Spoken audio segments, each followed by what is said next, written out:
Welcome to Department of Distance and Continuing Education, University of Delhi, Master of Business Administration, Semester 1.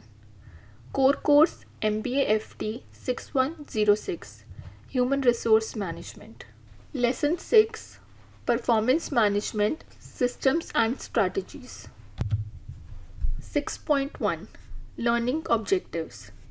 After reading this lesson, the students will be able to understand the definition, nature, objectives, significance, and limitation of performance appraisal.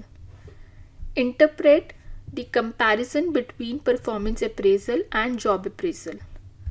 Learn steps in performance appraisal system. Analyze the essentials of a sound performance appraisal system. Explain the traditional appraisal methods and modern appraisal methods.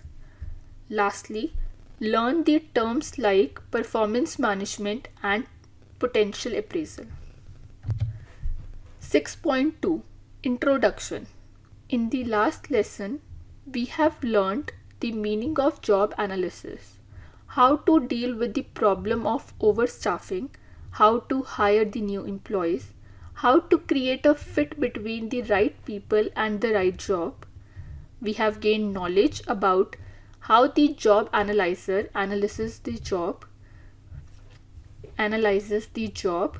develops the job descriptions, and prepares job specifications. Performance appraisal has turned into an extremely critical action in most of the undertakings.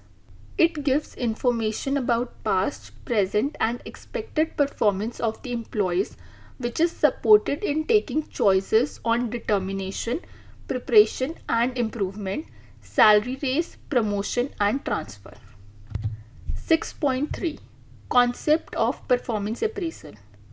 Individuals differ in their capacities and aptitudes. These distinctions are normal and cannot be dispensed with even by giving similar fundamental schooling and training to them. In this way, it is important for the top management to know these distinctions so the workers having better capacities might be compensated and some inefficient workers can be found and compensated accordingly. The worker may likewise prefer to know the level of his performance in contrast with his colleagues so he might improve it. Along with this, there is a need to have reasonable performance appraisal framework to know the general value of every worker. 6.3.1, Definition of performance appraisal. Performance appraisal can be known by different names like merit appraisal, merit rating, progress rating, and performance appraisal. In simple words, performance appraisal means evaluating how the employee is performing during the job and what is the scope for his development. The various authors gave the different definitions in their own words for performance appraisal. The definitions are given underneath. According to Beach, performance appraisal is the systematic appraisal of the individual with regard to his or her performance on the job and his potential for development. According to Randall S. Schuller, performance appraisal is a formal, structured system of measuring and evaluating an employee's job, related behavior and outcomes to discover how and why the employee is presently performing on the job, and how the employee can perform more effectively in the future so that the employee, organization, and society all benefit.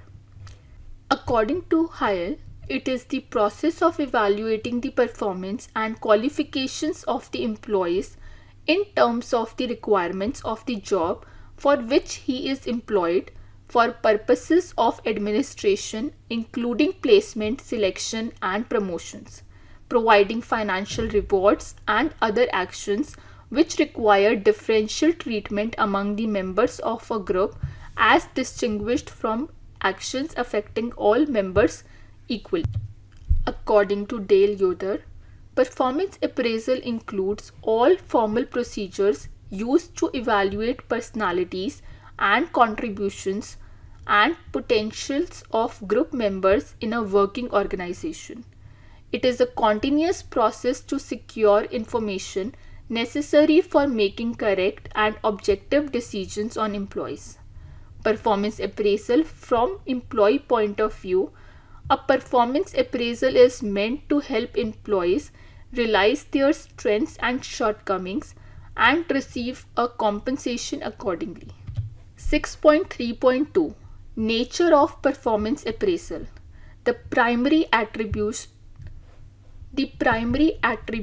of performance appraisal are: first, evaluating performance. Performance appraisal is a course of assessing the performance of workers.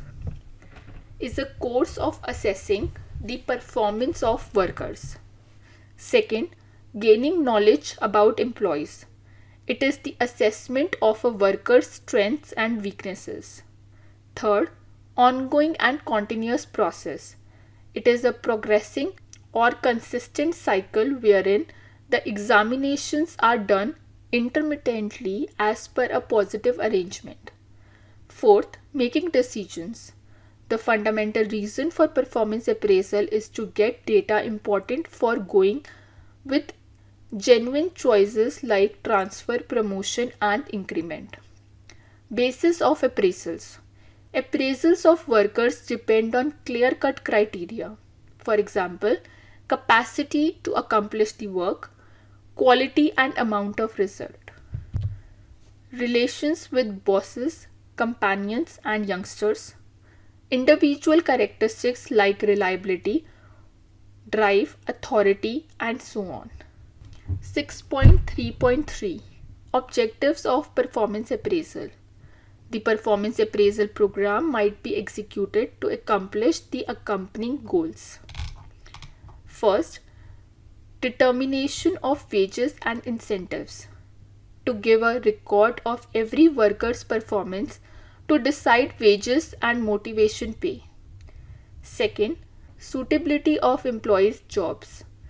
To recognize the workers who have been put on difficult tasks to move them to the positions for which they are more qualified. Third, identification of employees' strengths and weaknesses. To know the nature of performance of every worker and recognize their strengths and weaknesses. Fourth, training programs.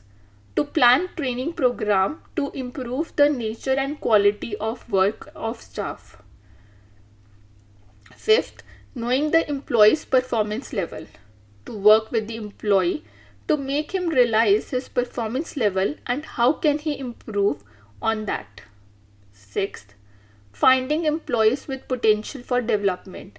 To find workers who have sufficient potential for promotion and improvement.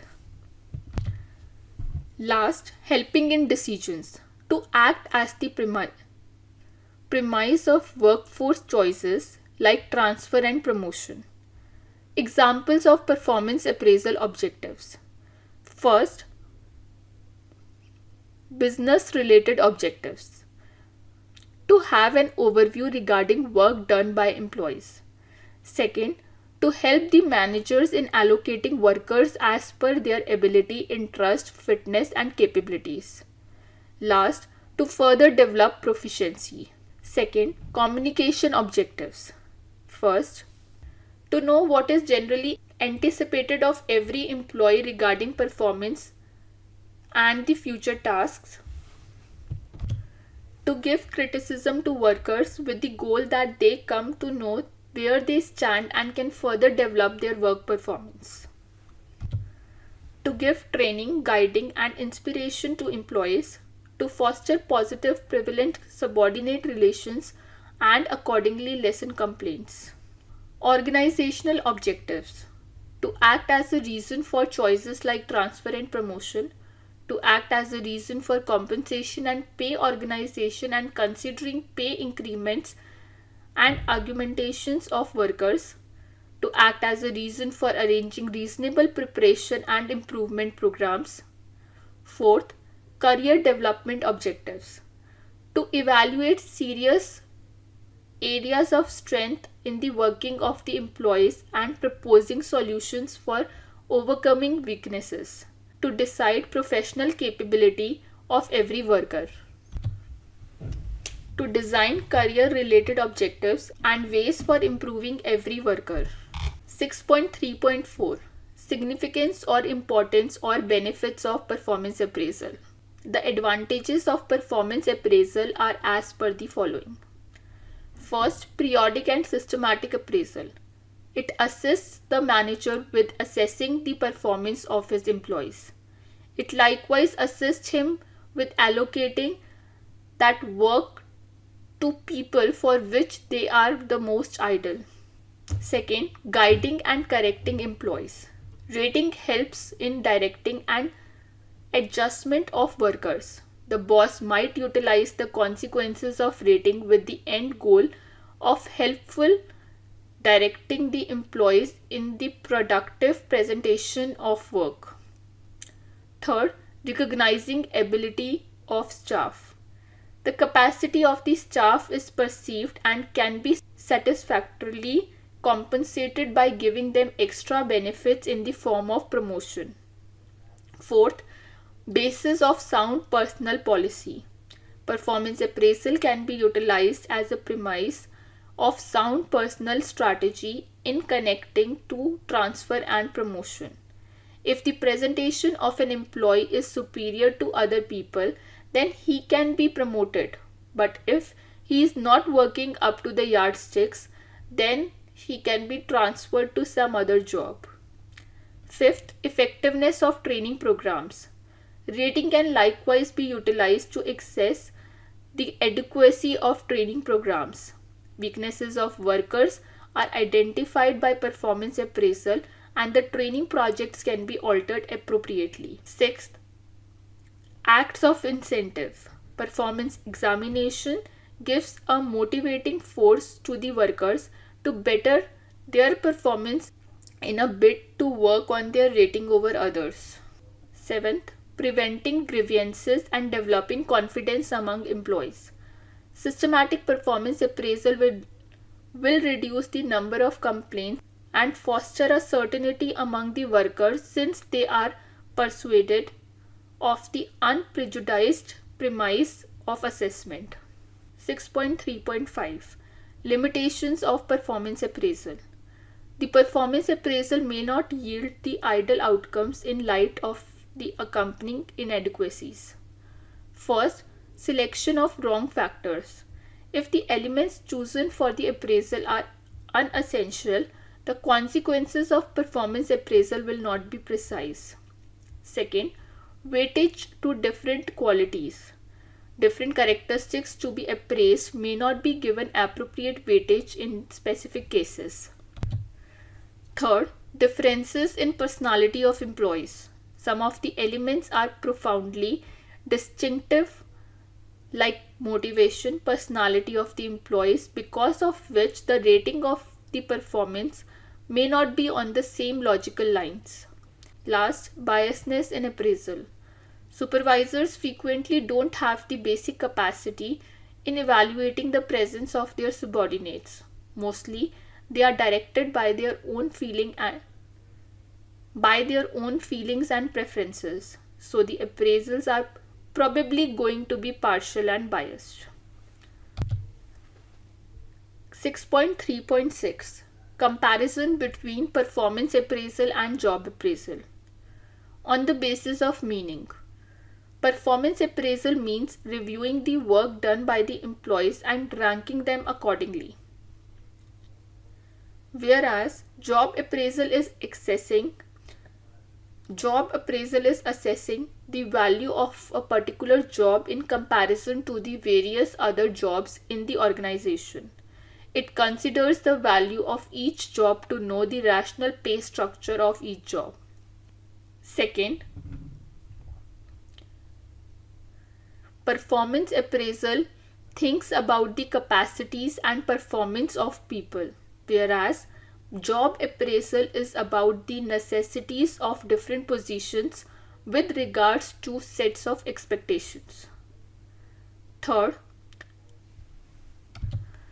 the reason for merit rating is to assess the performance of people to take choices like salary raises, transfers, promotions, and so on.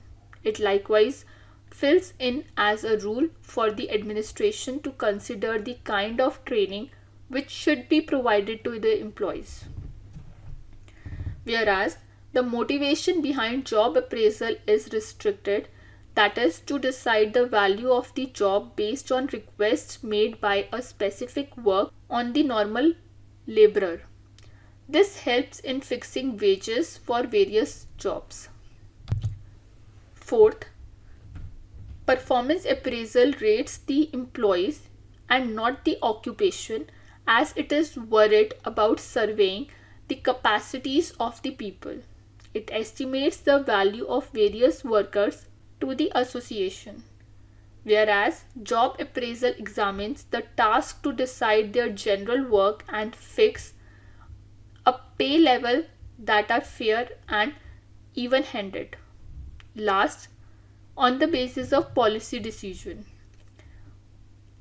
Performance appraisal helps in making decisions regarding transfer and promotion, whereas job appraisal helps in making the wage policy of the organization. 6.3.7 Steps in performance appraisal system. For fostering a powerful performance appraisal program, the accompanying steps ought to be followed. Number 1. Assurance of purpose. Before any performance appraisal program is started, deciding its objectives is fundamental. The goal of the appraisal program might be either to assess the real performance of people in their current positions or to decide the capability of people to do higher positions or both. Now, and again, performance appraisal programs are related to explicit targets like promotion, transfer, salary raise, and so on. Second, laying out the criteria of performance measurement. Principles of appraisal ought to be positioned to quantify the presence of different people in their occupations. The guidelines of appraisal should be in clear out terms and put in writing. The subordinate ought to be made to comprehend the principles which will measure the performance. The standards to be utilized for the estimation of performance will shift from one occupation to another. Some of the models which are usually utilized in modern enterprises are: Number 1. Optimum use of accessible assets. Number 2. Productivity. Number 3. Reduction in cost. Number 4. Improvement in productivity. Number 5. Realization of big business targets. And number 6. Improvement items and administrations. Third step is assurance of frequency of appraisal. Performance appraisal is an ongoing process. Yet, in most of the organizations, formal appraisal programs are executed once or twice a year.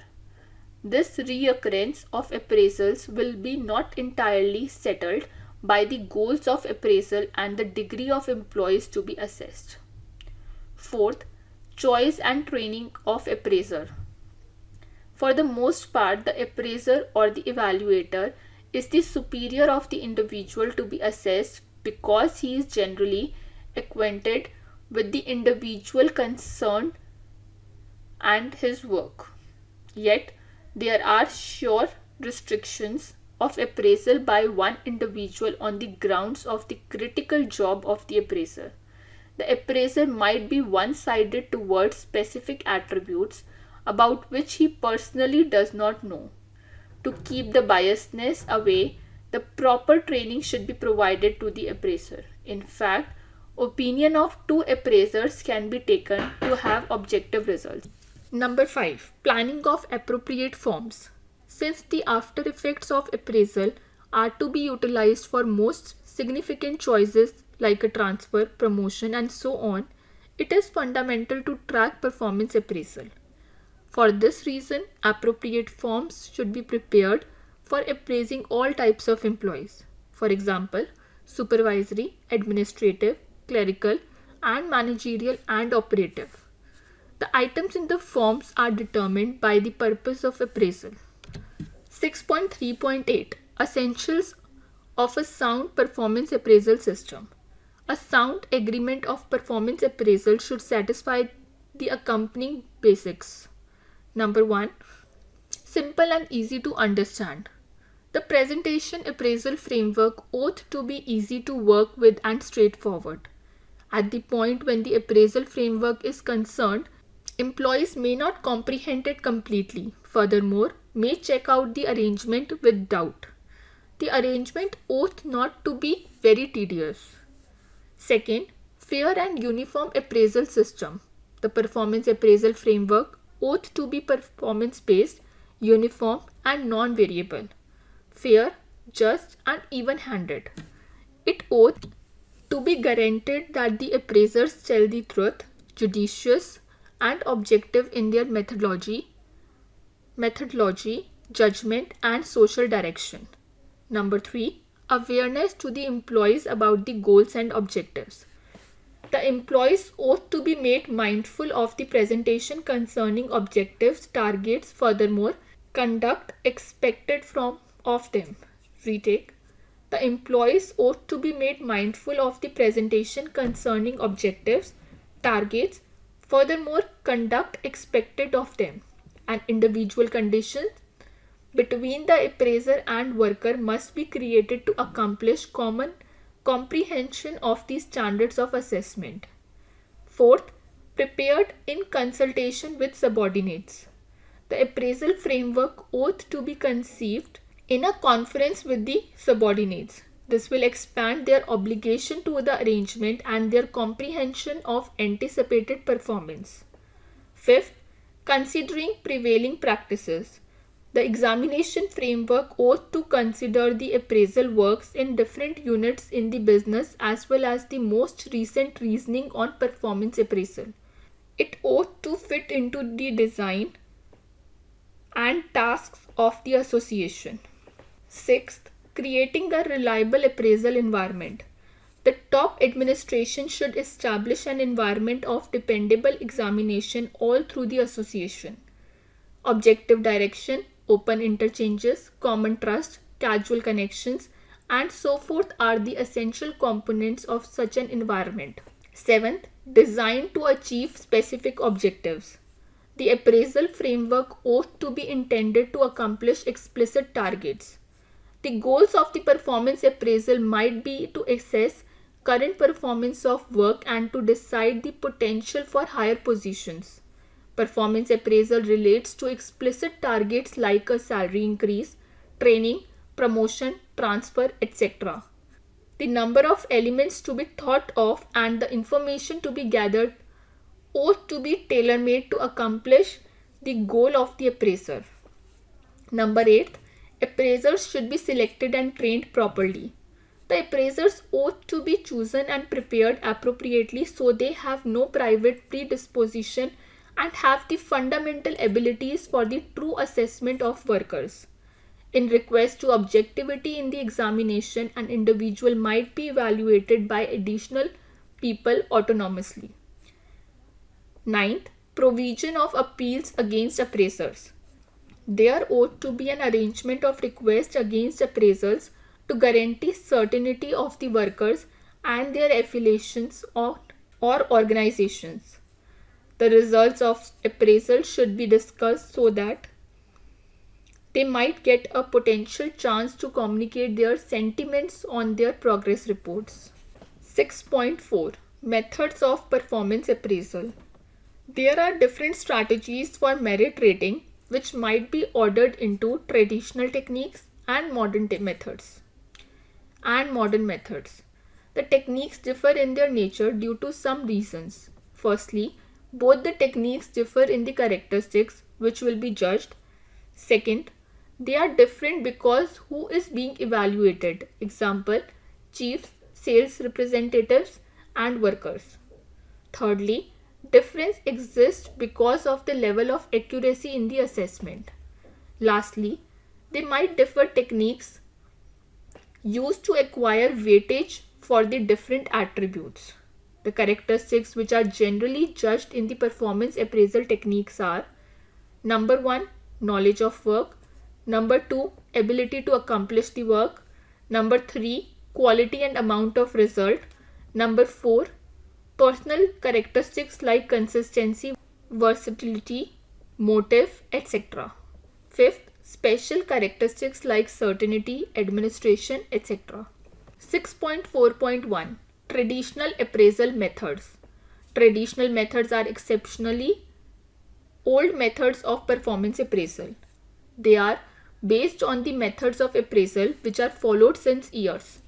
Appraisal of workers is done based on principles of individual characteristics or characteristics like mentalities, judgment, flexibility, motive, reliability, authority, faithfulness, dependability, and information on work, etc. There are some traditional methods which are talked about underneath. Number 1, confidential report. Under this, the appraiser is expected to record his impression of the individual being assessed in an unstructured manner.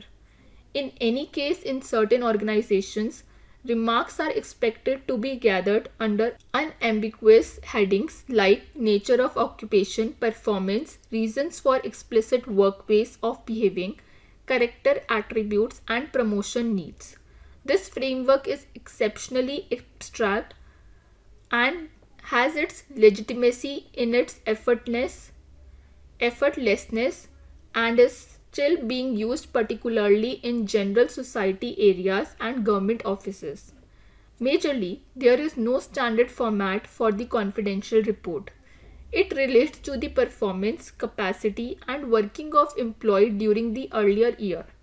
Extremely easygoing feedback is found among evaluators while filling confidential reports of the employees working under them. No criticism is given to the worker being evaluated, and accordingly, its validity is exceptionally low. The worker who is evaluated never knows his weaknesses on which he can work upon. Number 2, ranking. Ranking is a team-oriented process where all the workers are ranked according to their performances. This process examines all the workers in the same manner, which acts sometimes as an advantage because there is no partiality in judging the workers or employees. It also leads to objectivity in ranking various employees. Under this method, the evaluator or the ranker gives every worker a different rank. The major drawback of this method can be it is a time-consuming process, as each and every worker's performance has to be analyzed and lot of subjectivity can creep in evaluating the employees. Number 3, paired comparison.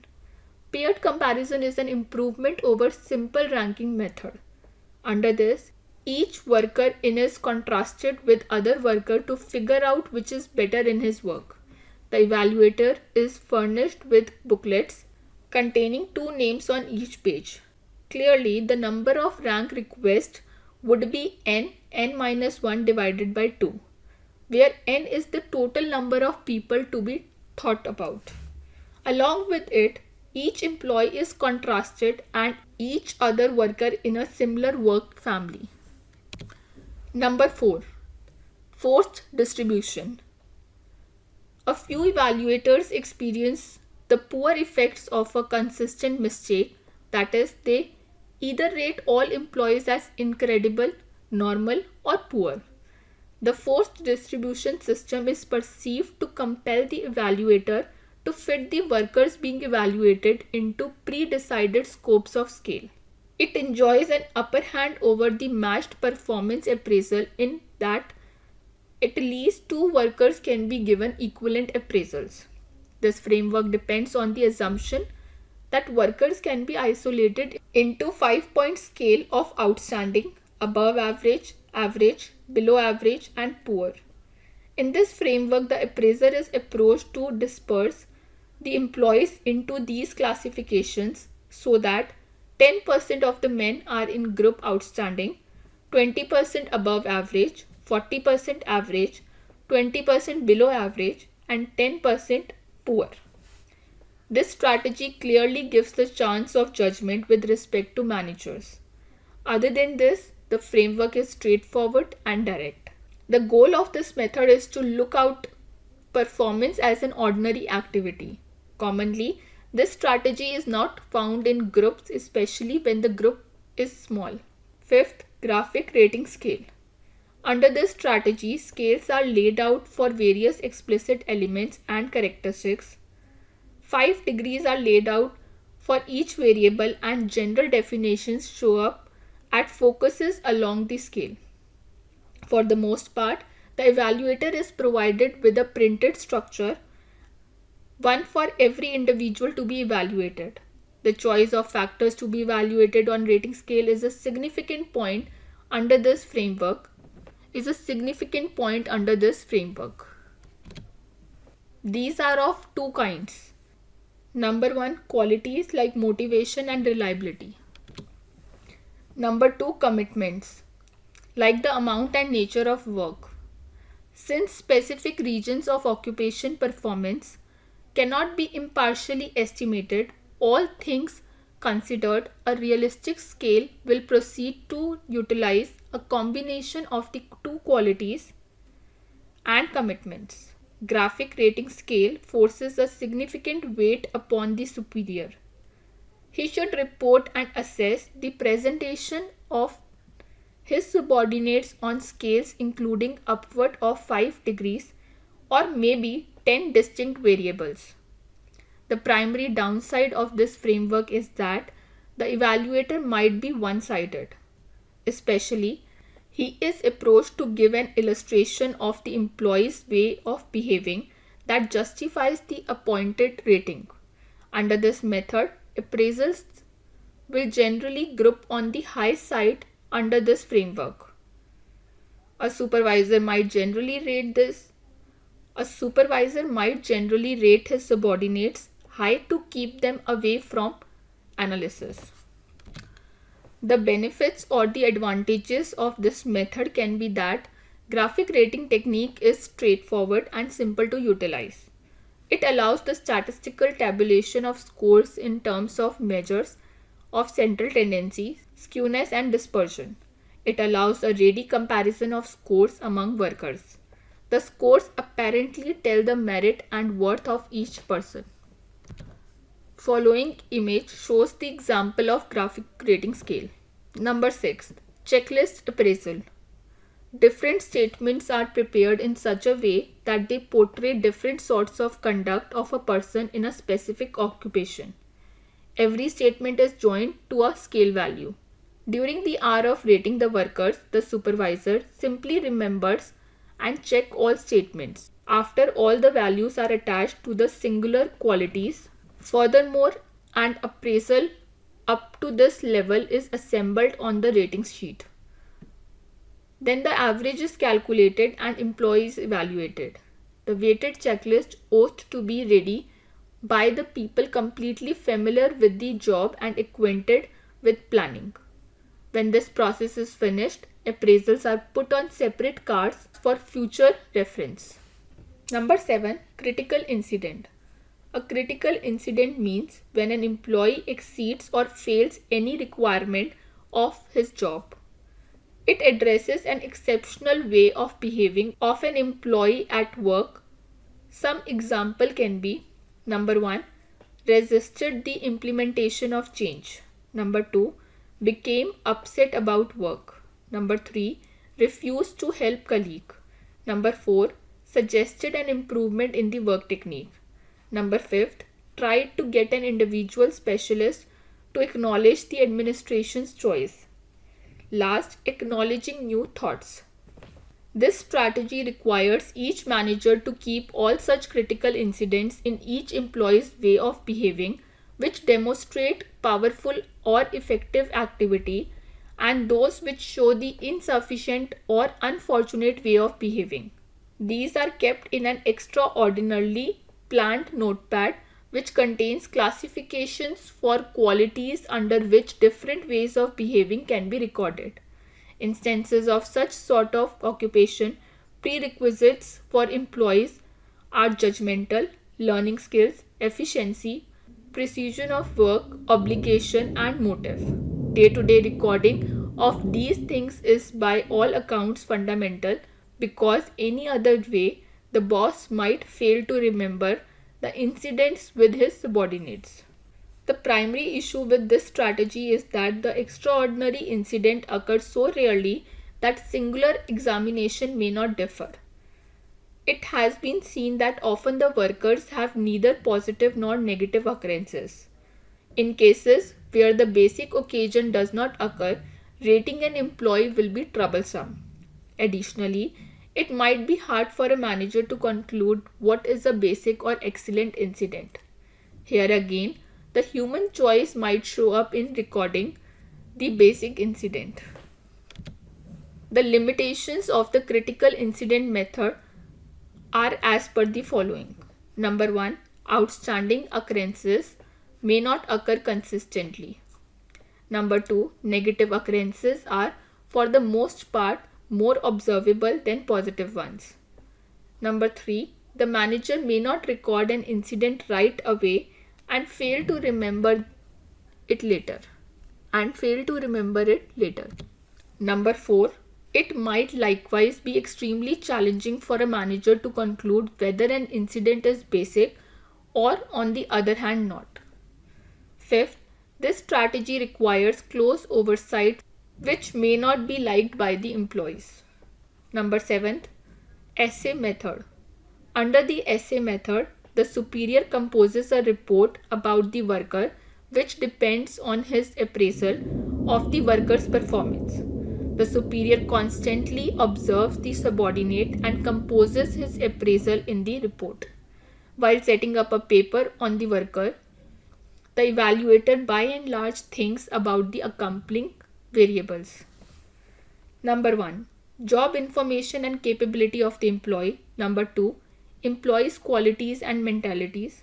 Number 3. Employees' interpretation about the organization's project, arrangements, goals, etc. Number 4.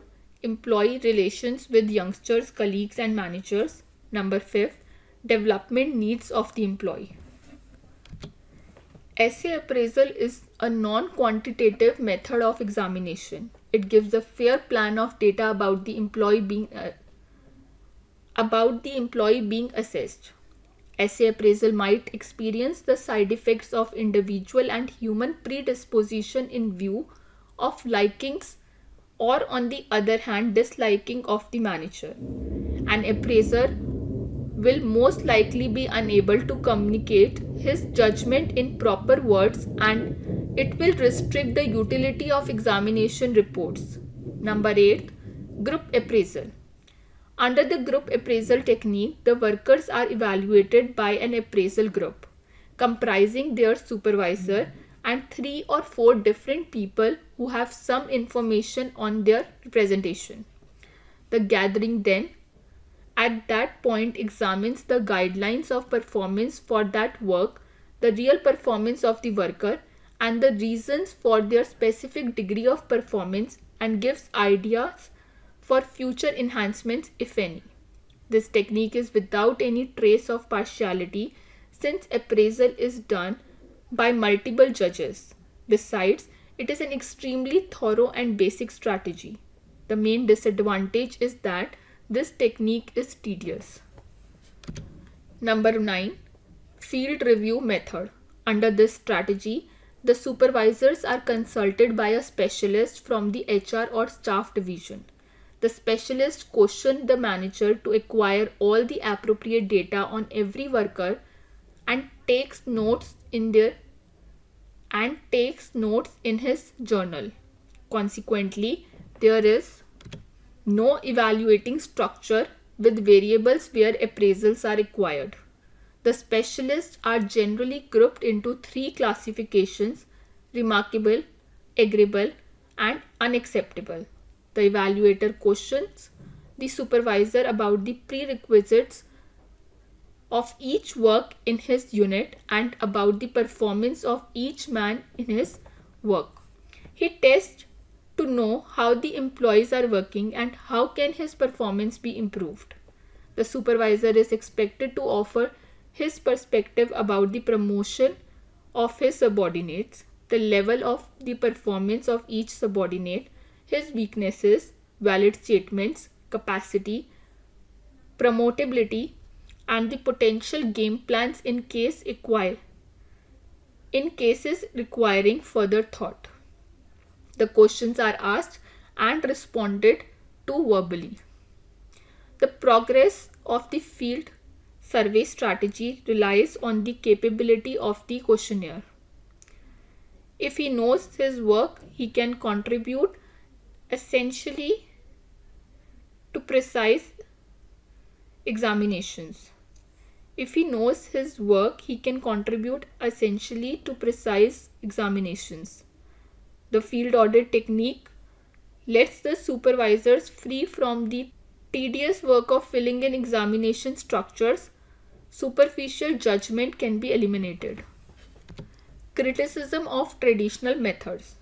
The overall analysis of traditional performance appraisal systems is that they are as well abstract in nature, since every one of them depends on the private judgment of the evaluator. Individual judgment is constantly exposed to partiality or bias from certain different regions. The appraiser will most likely be unable to pass judgment on the skill of the employees because of the absence of preparation. As a result of the critical job of the supervisors under the traditional methods, performance ratings are much of the time subject to various blunders and shortcomings which are talked about underneath. Number 1. Hello error. This sort of mistake happens when the evaluator permits one part of the man's character or performance to impact his whole assessment. It is the inclination of numerous evaluators to let the rating they give importance to one characteristics excessively, which impact their appraisals. Numerous managers will generally give an employee around similar ratings on all elements. This mistake can be perceived effectively on factor scales. The rating scale strategy is defective because the supervisor tends to concentrate on one single factor more than the others before going on the next. In this way, he can think about every one of the subordinates compared with a norm or the one another of. In this way, he can think about every one of the subordinates compared with the norm or to one another on every characteristic. Number 2. Central tendency error.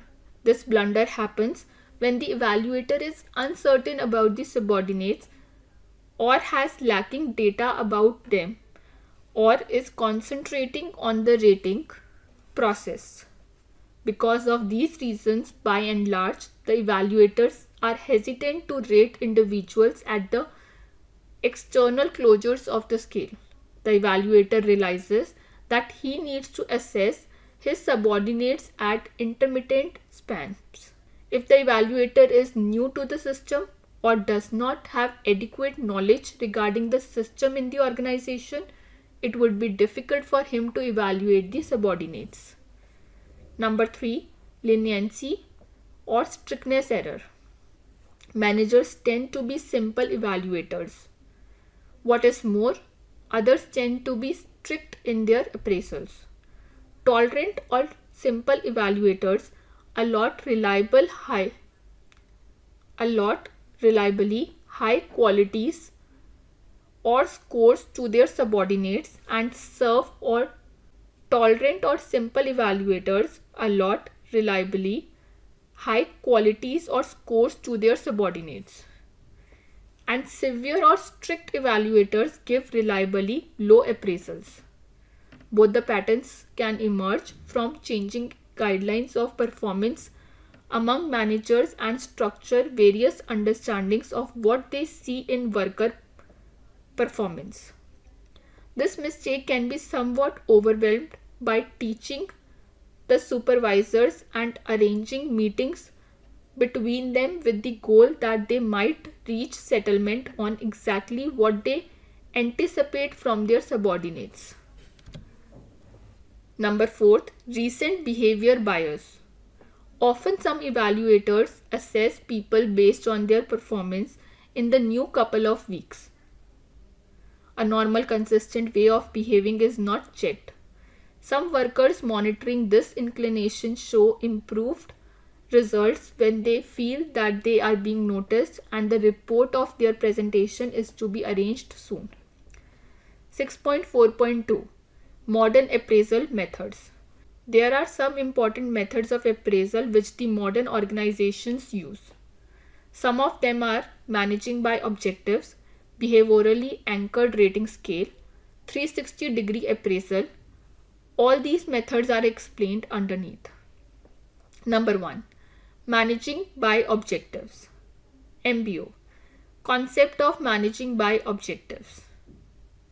The way of thinking of management by objectives was presented by Peter Drucker in 1954 and later created by different journalists like John Humble, Dale McConkey,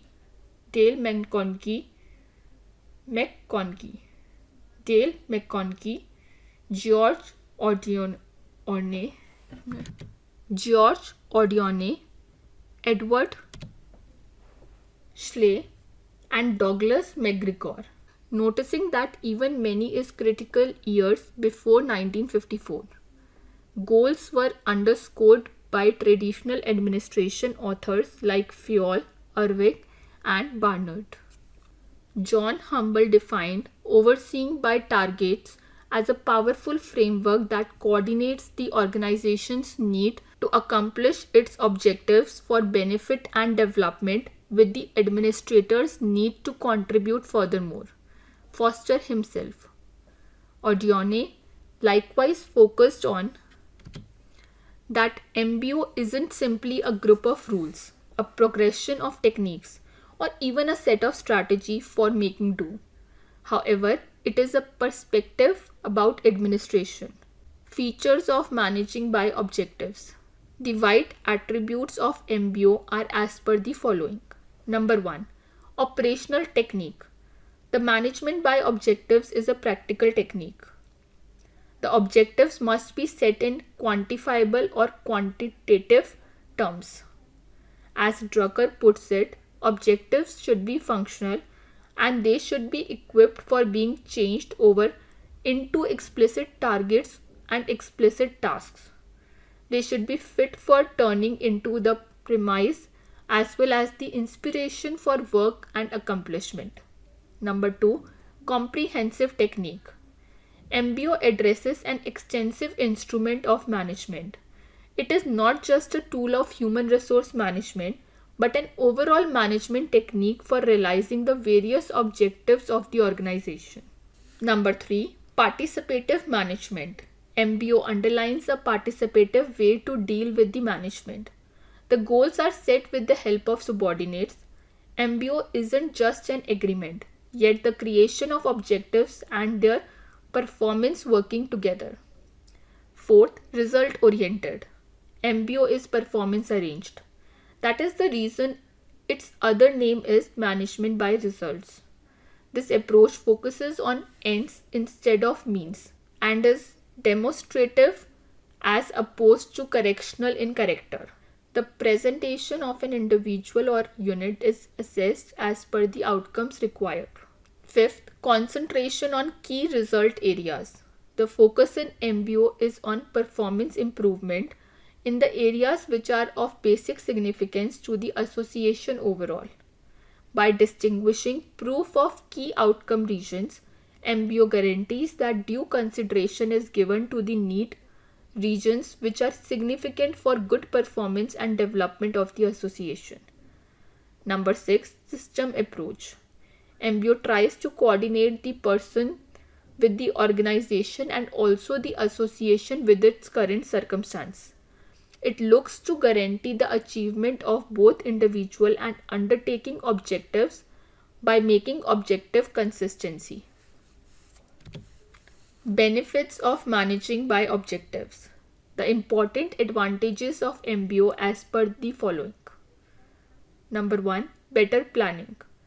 Overseeing goals includes laying out objectives and targets through the dynamic interests of the two bosses and subordinates. Such shared objective setting further develops objective clearness and results in reasonable designs to which the subordinates become committed. MBO makes goals coordinated towards these targets. Number 2. Better organization. When objectives are revised under MBO, then the whole structure of the organization also changes, and what all are expected from different position holders also changes. Number 3. Means of control.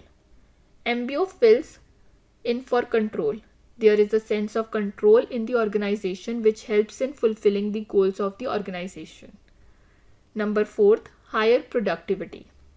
There is an improvement in efficiency as everybody focuses on significant activities instead of wasting energy on less significant issues. Number 5. Better appraisal of performance. The most common way of characterizing the outcomes anticipated lays out exact rules for the appraisal of performance. Clear comprehension of obligations or measures of assessment strengthens responsibility. MBO gives a tool for assessing the actual performance against predetermined performance. An appraisal is result arranged and not quality situated. An individual can likewise assess himself by the consequences of his own performance. Number 6. Executive development. MBO encourages the long-term development of the executives in the organization. It calls for tracking down new techniques to think about arising circumstances. Thus, MBO is an instrument for the self-improvement of leaders. That is, every leader gets the information and abilities at work as a result of his meeting requirements of the performance. Limitations of managing by objectives. The MBO suffers from certain disadvantages which are discussed underneath. Number 1. Difficulty in setting quantitative targets. The executive by goals is fruitful if the goals are set in quantifiable terms. It is challenging to pass judgment on the performance of people where the goals cannot be set in quantitative terms. In this manner, it will not be possible to successfully carry out MBO. Number 2. Emphasizes on short-term goals. Under MBO, objectives are set for a brief period, say for 6 months or 1 year. The subordinates might focus on their nearby objectives without really focusing on the long-range targets of the undertaking, which is certainly not a solid indication of hierarchical proficiency and adequacy. Since the performance of the subordinates is to be evaluated after 6 months or 1 year, they will generally focus on their nearby targets. Number 3. Resistance to change. The arrangement of MBO seems by all accounts to be straightforward, yet it requires changes in conventional reasoning and practices. By and by, it is frequently opposed by both leaders and operative workers. Number 4. Lack of training. There is an absence of training and information on the part of the supervisors in executing the program. Many are inclined to sit down with the subordinate, direct the objectives, and focus with no information allowed from the subordinate. And then, at that time, the request might be met in a predetermined time. No thought is given to an external elements over which the subordinate has no control or impact. In such circumstances, there can be no two-way correspondence due to the external forced goals. Number 5. Lack of follow-up. The absence of follow-up by the predominant at the fitting time is one more obstacle in the fruitful performance of MBO. The prevalent should get with the subordinate at the proper time. The subordinate is ready to precisely tell the chief what has been achieved and how. If the superior postpones the meeting, then the subordinate also starts taking the program lightly. 6th, rigidity. The management by objective often presents inflexibility in the association. Since objectives are set after at regular interval or 1 year, the superior may not like to alter in the middle between on accounts of fear of opposition from the subordinate. There may emerge a need to change the objectives at lower levels to accomplish the long-range targets of the venture. The director should deal with such a circumstance appropriately. Limited application. The management by objectives isn't fitting for all levels and for everybody. It is reasonable just that the two chiefs and subordinates feel great about taking part in it and are willing. The heavy demands made by it make MBO valuable generally to managerial and professional employees. Number 8. Costly process. MBO is an expensive and time-consuming process. The setting and valuation of targets are finished over such a brief period that it will most likely be unable to accommodate sufficient connection among all superiors and subordinates in the association. MBO requires an extraordinary arrangement of investigations for which senior leaders don't have sufficient time. Steps in managing by objectives. The following steps needed to be followed by MBO, which are explained underneath. Number 1. Setting of goals. The objectives of each subordinate for a predefined period are set up by the subordinate himself. Such objectives ought to be harmonious with the authoritative and departmental goals. The subordinate will fix the objectives for himself for a predetermined period, which might be a half year or a 1 year. He will likewise list the assets expected to meet the objectives. The objectives set somewhere around the subordinate are the beginning stage of overseeing by goals. Number 2. Approval of goals. The superior will sit with the subordinate to talk about the objectives. The objectives might be revised if required. When this process is finished, there will be better opinions with his subordinate as to what is to be achieved by the subordinate. The concluded adaptation of goals and responsibilities regarding the subordinate ought to be diminished into writing to avoid any confusion. This record is named as the key result analysis. It will consist of the following data. Number 1. The general goals of the subordinate's work. Number 2. The key targets he should achieve. Number 3. The present moment and long haul need of his work. Number 4. The norms by which his presentation will be assessed. Number 3. Establishment of checkpoints. The executive's goals represents the delegation of power to the subordinate to take care of his business. However, the superior should lay out specific checkpoints to check that authority is exercised properly, and necessary steps are taken to complete the job. This will help in monitoring the subordinate's performance. Number 4. Periodic review of progress. The superior should make an occasional survey of the progress in accomplishing the subordinate's objectives. For this, the superior should look for progress reports from the subordinate occasionally, say fortnightly or month to month. He ought to likewise contact the subordinate to distinguish the issues looked at by him and make suitable moves to solve the problem. Indeed, even the objectives might be checked to overcome difficulties. Continuous contact between the superior and the subordinate will guarantee that things do not go out of control. Number 5. Appraisal of performance and counseling. Formal appraisal toward the finish of the target period is done by the superior through appraisal of the subordinates. Performance. Under this, accomplishments are examined and the goals of the subordinate. Making MBO effective. The following guidelines can be followed for making MBO effective. Number 1. Top management support. Number 2. Education about MBO. Number 3. Active participation in goal setting. Number 4, decentralization of authority. Number 5, orientation of executives. Number 6, integration of MBO programs. Case study. The branch manager of a FMGC company attended a seminar on management by objectives. His enthusiasm was very high and was so excited about it. He then decided to introduce this concept in his next meeting with staff. The branch manager highlighted the key benefits of this technique and discussed the advantages which the branch can get with the application of this technique. He told his subordinates to think upon it so as to adopt this technique in the branch.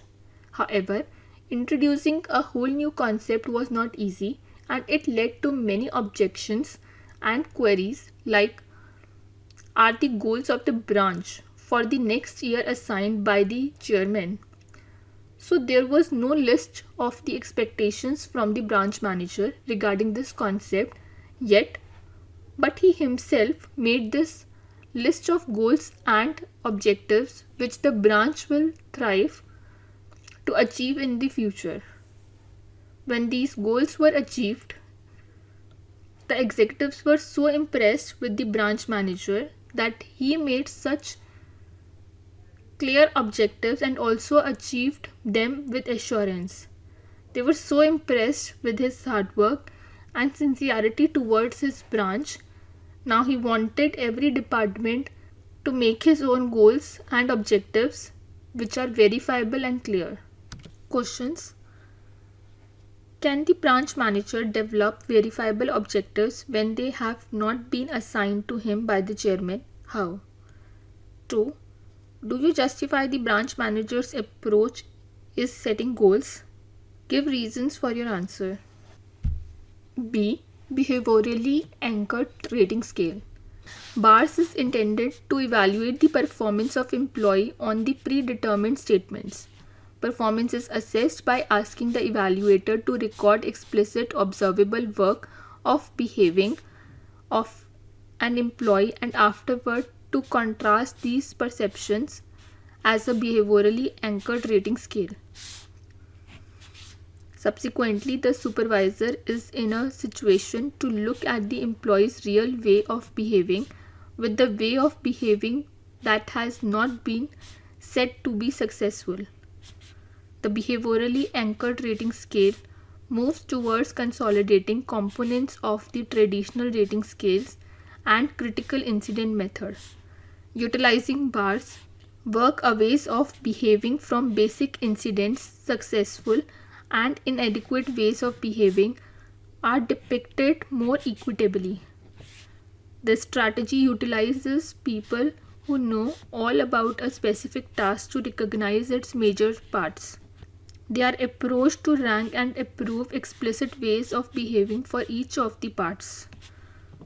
BARS approach quits estimating abstract individual characteristics and on second thought measures perceptible basic ways of behaving that are connected with explicit work aspects. Utilizing BARS, work ways of behaving from basic incidents, successful and inadequate ways of behaving are depicted more equitably. This strategy utilizes people who know all about a specific task to recognize its major parts. They are approached to rank and approve explicit ways of behaving for each of the parts. BARS approach quits estimating abstract individual characteristics and on second thought measures perceptible basic ways of behaving that are connected with explicit work aspects. Development of a BARS requires the following steps. Number 1. Generate critical incidents. Specialists who realize the occupation being assessed are approached to portray explicit delineations of compelling furthermore inadequate performance. Number 2. Develop performance dimensions. These individuals then at that point group the incidents into a more modest arrangement of performance aspects. Express 5 to 10. Each group aspect, for example, good faith is in the manner characterized. Number 3, reallocate incidents. One more gathering of specialists who likewise know the work then at that point redistributes the first basic occurrences. They are given the group definitions and the basic occurrences and are approached to reassign every incident to the group they think it fits best. Regularly, a basic occurrence is held if some rate, normally half to 80%, of the second group assigns it to the same cluster as did the first group in step 2. Number 4. Scale the incidents. The subsequent group is by and large requested to rate the way of behaving portrayed in the incident regarding how really or insufficiently it addresses performance on the fitting aspect. 7 or 9 point scales are commonplace. 5th, develop final instrument. A subset of the incidents, typically 6 or 7 for every cluster, is utilized as conduct secures for each aspect. The benefits of bars are as per the following. Number 1, engagement of experts. Experts are engaged in developing the bars. The outcome ought to in this way be a decent and precise measure of performance at work. Number 2, clarifying performance. The basic occurrences along the scale help to explain what is implied by incredibly great performance, normal performance, etc. Number 3, providing feedback. Critical incidents might be more helpful in giving criticism to employees than essentially educating them regarding their performance rating and not giving specific behavioral examples. Number 4, making dimensions independent. Systematically clustering basic incidents into 5 or 6 performance aspects helps in making the aspects more autonomous of each other. Number 5, consistent and reliable. BAR's assessments appear to be somewhat steady and solid in that unique evaluators' appraisals of a similar individual will generally be comparable. This method isn't one-sided by the experience and assessment of the evaluator. C. 360-degree appraisal. The 360-degree appraisal includes the rating of an employee or administrator by everyone above, alongside and below him. Corporates like General Electric India, GE, Reliance Industries Limited, RIL, Crompton Greaves, Godrej Soaps, Wipro, Infosys, Thermex, and Thomas Cook are utilizing this instrument to figure out bits of insight about their supervisors. Even though conveyed generally as a reality finding procedure, 360-degree appraisal is likewise used to plan promotion and reward framework in the association. As per Milliman and others, 360-degree appraisal is the course of methodically gathering information on an individual's abilities, capacities, and ways of behaving from an assortment of sources, the manager, and ways of behaving from an assortment of sources, namely the manager, peers, subordinates, and even customers and clients. Accordingly, the appraisal of a worker is finished by his superior, his peers, his subordinates, and clients or untouchables with whom he connects over his work performance. In 360-degree appraisal, other than evaluating the performance of the assessee, his different properties, for example, initiative, interpersonal skills, decision making, customer orientation, values, and specialized capacities are likewise evaluated. Components of 360-degree appraisal. The components of 360-degree appraisal are portrayed as under. Number 1, self-appraisal. Self-examination is a vital piece of the 360-degree appraisal framework since it gives the worker an outright opportunity to use his strengths and a valuable chance to evaluate his performance. The employee can judge himself and can get to know more about his or her strengths and weaknesses. Number 2, superior appraisal. This is obviously the main part of the 360-degree appraisal framework. In any case, here the center is to give helpful criticism on the employee's performance and his improvement needs. It is the obligation of the superior then guarantee that the employee puts forth objectives in the space of business performance as well as in the areas that are indispensable to the association. These are called corporate thrust areas and may incorporate relationship management, well-being, and quality development. If the superior finds the way of working of the subordinate inappropriate, then he might set standard which will act as yardsticks for him. Number 3, peer group appraisal. Peers assume a significant part in the existence of an employee in the association. They can give the feedback of the employee attitude and the working. For better results, choosing the right peer group is essential for giving the true feedback. They should incorporate companions both from inside the division as well as different divisions which are straightforwardly associated with the working of workers' specialty.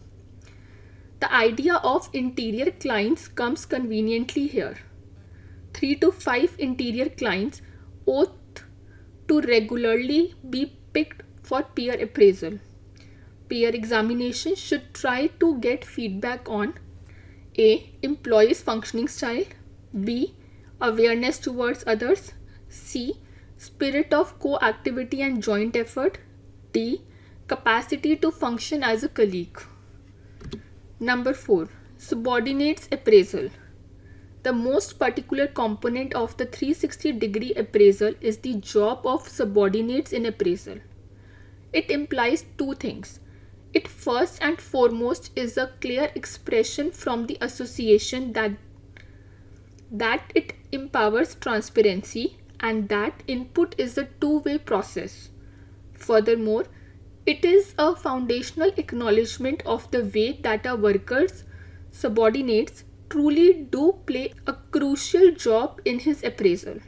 In this manner, the reason for subordinates appraisal is to get a direct appraisal of how the subordinates see their superiors to be as far as number 1, A. Designation of power, B. Directing and preparing subordinate, C. Inspiration of subordinates, D. Group building, etc. Advantages of 360-degree appraisal. There are various advantages of 360-degree appraisal which are given underneath. First, reveals employees' strengths and weaknesses. It uncovers the qualities and shortcomings of the employees. 2. Gap can be reduced. The gap between self-appraisal and the perspectives of one's colleagues is decreased. Third, teamwork. When peer group appraisal is considered for performance examination, cooperation flourishes. Fourth, initiation of self-change. Inflexible administrators are compelled to start self-change. Fifth, improving overall quality of staff. It works on the by and large nature of the staff on the grounds that every part is helping the others to move along. Drawbacks of 360-degree appraisal. There are various limitations of 360-degree appraisal which are given underneath. Number 1, biased response. Response from peers and subordinates might be one-sided. Number 2, ignored goals. Performance as far as achieving objectives is overlooked. Number 3, frustration among employees. Feedback might cause disappointment and resentment among the employees.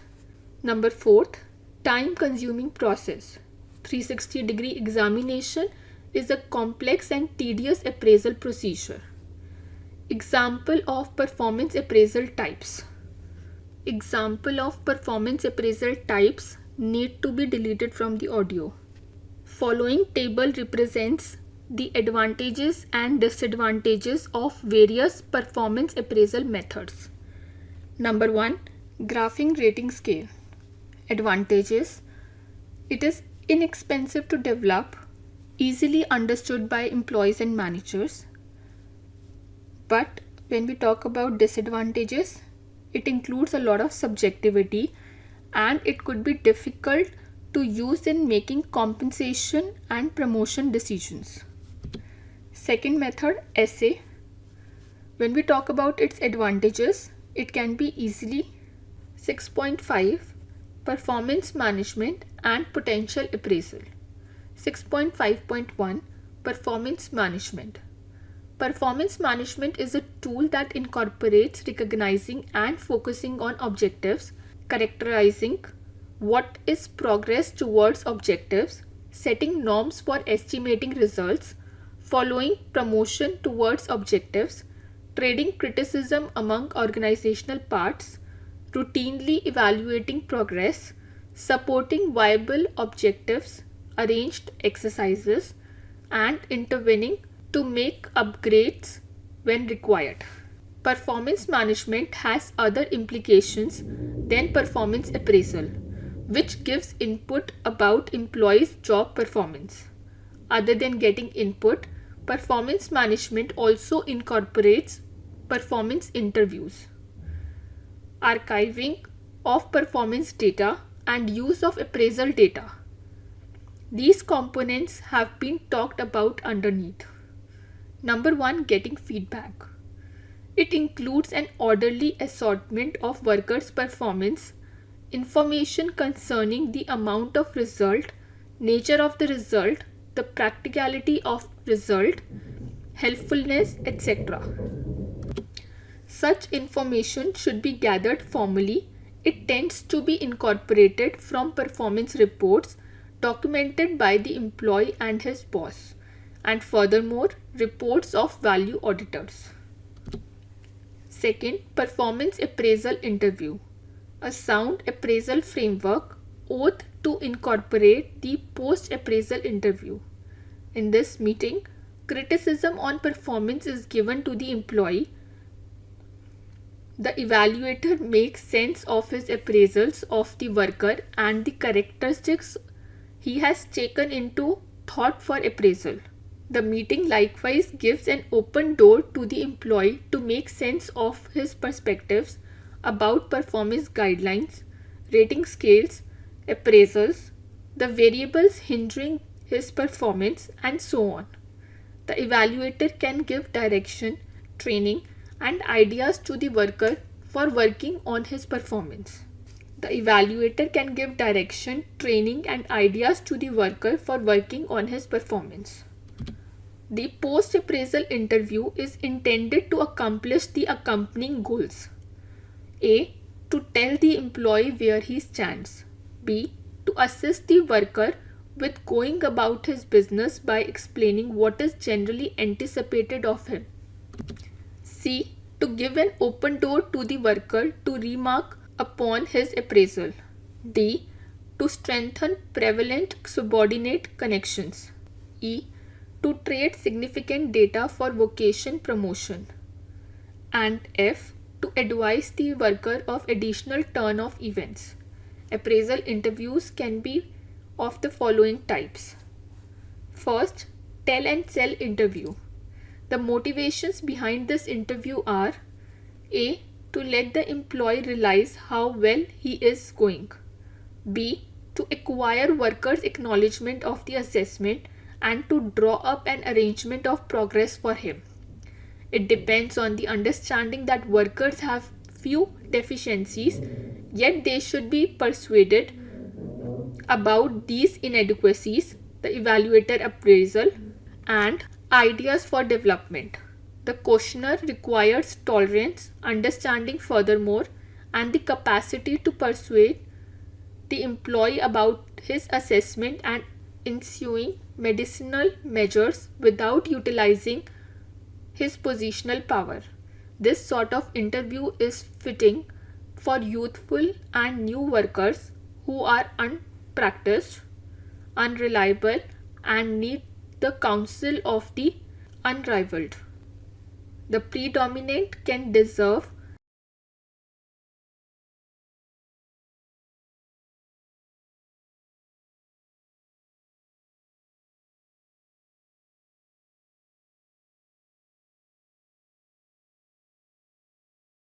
Third, problem tackling interview.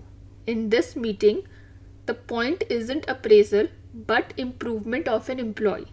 Hence, the questioner removes himself from his standard job as an appointed authority and places himself in the job of a partner. He does not convey the examination to the employee. He doesn't call attention to the areas of progress. Maybe he tries to copy the employee into contemplating working on his own presentation. He doesn't supply cures or arrangements, inspired things about all thoughts on work improvement proposed by the employee. This process is done by capable inquiries. After interviews, the third component of performance management is archiving performance data. The records of performance appraisal and performance interviews should be put away for use in the future. The HR supervisor ought to be capable to recover this data for taking faculty choice in the future. Such choices may include pay hikes, promotions, trainings, etc. For instance, assuming a worker is given or denied promotion, such choice should be supported by performance data. Fourth component of performance management is use appraisal data. Performance management includes the utilization of appraisal information for taking sound staff choices. The areas of HRM where such information can be utilized incorporate the accompanying.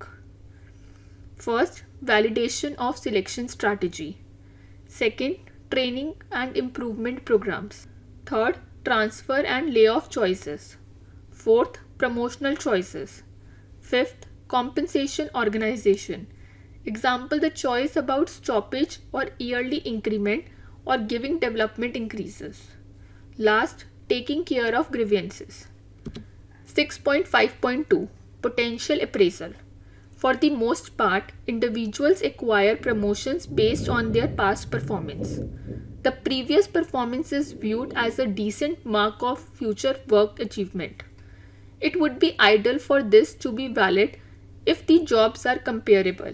In any case, in real practice, the jobs that a task holder has done in the past may not be something similar that he expects an alternate work after his transfer, or on the other hand, promotion to another position. Past performance in this way may not be a decent sign of the reasonableness of a marker for a higher job. To overcome this deficiency, organizations should start the course of potential appraisal. The potential appraisal is a means of surveying the secret characteristics of a worker for the motivation behind setting him up for releasing higher obligations in the future. The essential reason behind potential appraisal is that each individual has specific secret characteristics to changing extents. These characteristics might be an innovative creative mind, capacity to work in different climates, enthusiasm for high accomplishment, critical thinking, independent direction abilities, etc. This large number of characteristics comprise the capability of a worker. It is through potential appraisal that this large number of characteristics are distinguished. These characteristics of an employee might be considered to foresee whether the worker is capable for taking higher responsibilities. Objectives of potential appraisal. The primary motivation behind a potential appraisal is to recognize the capability of employees to reach the top management position in the organization and who can take the responsibilities of the higher positions in the hierarchy. The potential appraisal can serve the accompanying goals. Number 1, to provide advice to the workers about their future responsibilities. Second, to provide advice to the employees about how they should further develop their career possibilities. First, to provide advice to the workers about their future possibilities. Second, to provide advice to the employees about how they should further develop their career possibilities. Third, to assist the organization in making the plan. Fourth, to refresh training programs occasionally. Mechanism of potential appraisal. Potential appraisal assumes the presence of obvious work and job depictions and work or job, that is, characteristics expected to perform the work. The components that could be utilized for potential appraisals are talked about underneath. First, rating by superior. The capability of a competitor could be evaluated by the superior who is familiar with the competitor's work and furthermore his specialized capacities. Second, psychological test. Administrative and conduct aspects can be estimated through various mental tests. Third, games. Simulation games and activities, appraisal focused business games in basket, role play, etc. could be utilized to reveal the capability of the applicant. Fourth, performance records.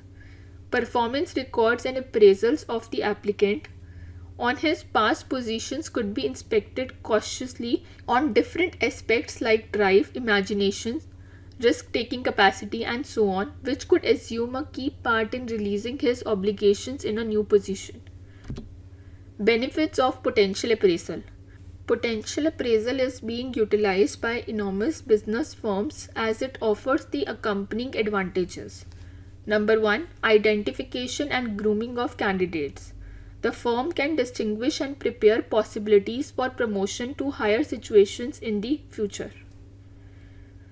Second, career planning and development. It gives significant contribution to vocation, arranging and improvement. Third, better use of human assets. It empowers the association to utilize its human resources. Fourth, satisfaction of needs and aspirations. It assists with fulfilling the necessities and desires of the workers with incredible potential. Fifth, helps in succession planning. It works with progression arranging by distinguishing talented staff who could involve in higher posts when the current occupants move out of the association. 6.6 Summary. In the lesson, we have learnt how important is the timely survey of the performance of the employees to provide them with just, equitable, uniform and fair wages and incentives.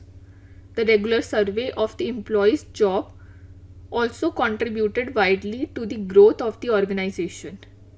It helps in understanding the needs of employees and also helps in taking various important decisions related to the job of the employees like increase in pay, transfer, promotion, etc. Thank you for listening.